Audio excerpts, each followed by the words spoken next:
Bien, le troisième point donc à aborder, 2.3, c'est la combinaison.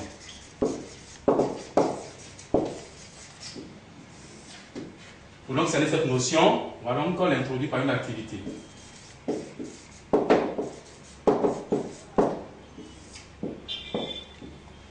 L'activité va porter sur un jeu, c'est-à-dire le jeu de football. Nous avons donc 3 équipes de foot doivent s'affronter. Une seule fois.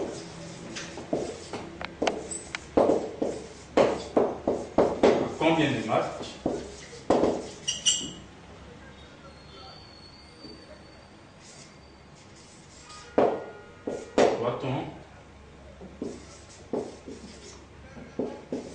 Combien de matchs doit-on assister? Donc nous avons 3 équipes. Donc les équipes, on peut avoir l'équipe A, l'équipe B et l'équipe C. Donc ces 3 équipes forment donc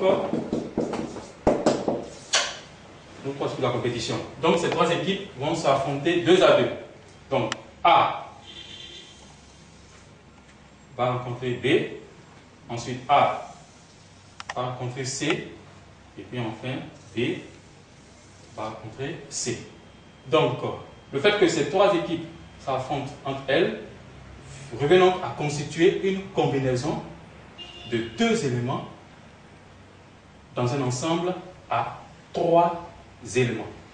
Donc, que nous noterons C3, 2. Ok, donc la combinaison s'obtient également par un calcul très simple en faisant donc intervenir la notion d'arrangement sur donc la notion de factoriel. Donc, nous avons ici 3 fois 2 sur 2 fois 1. Donc, c'est 3, 2. Donc ici 3. Ce qui signifie que nous pourrons assister à 3 rencontres à partir donc de ces 2 équipes.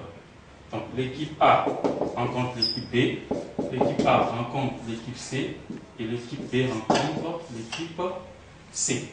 Donc ces 3 rencontres donc, sont traduites par une combinaison de 3 éléments en partie de 2 éléments. Donc on va combiner 2 fois dans un ensemble à 3 éléments.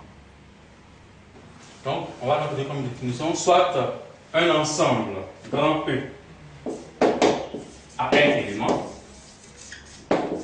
et P, un entier naturel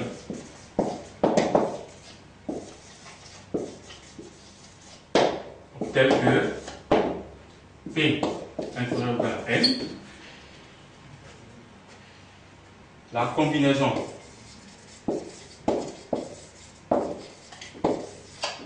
de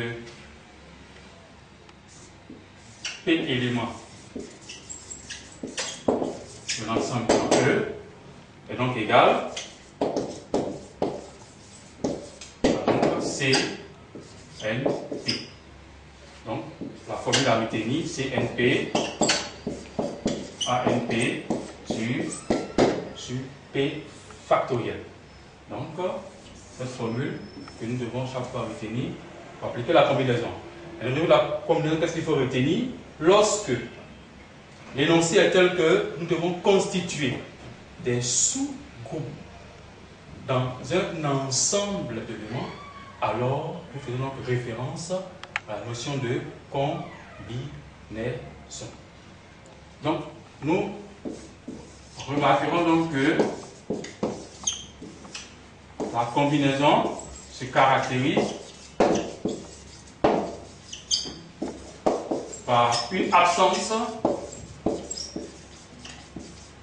de répétition et un désordre.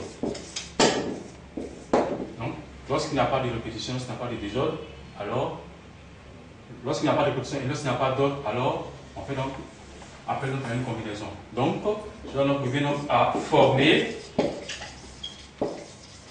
des sous-ensembles dans un ensemble donné.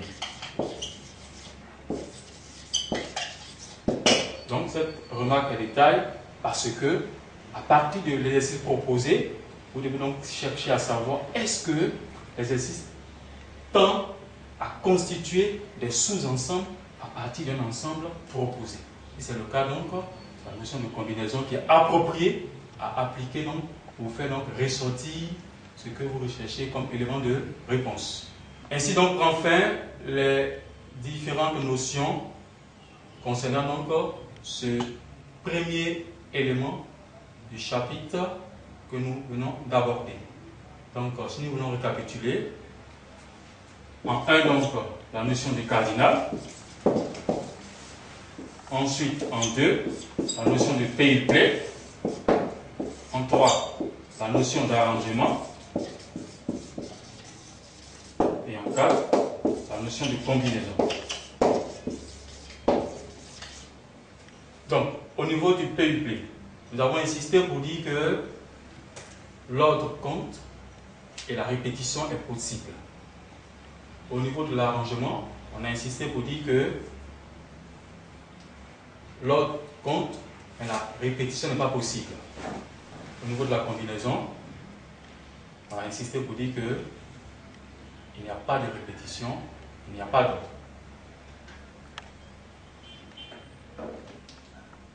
Bien, donc, cette leçon prend ainsi fin. On va maintenant aborder la deuxième leçon qui porte sur la probabilité proprement dite.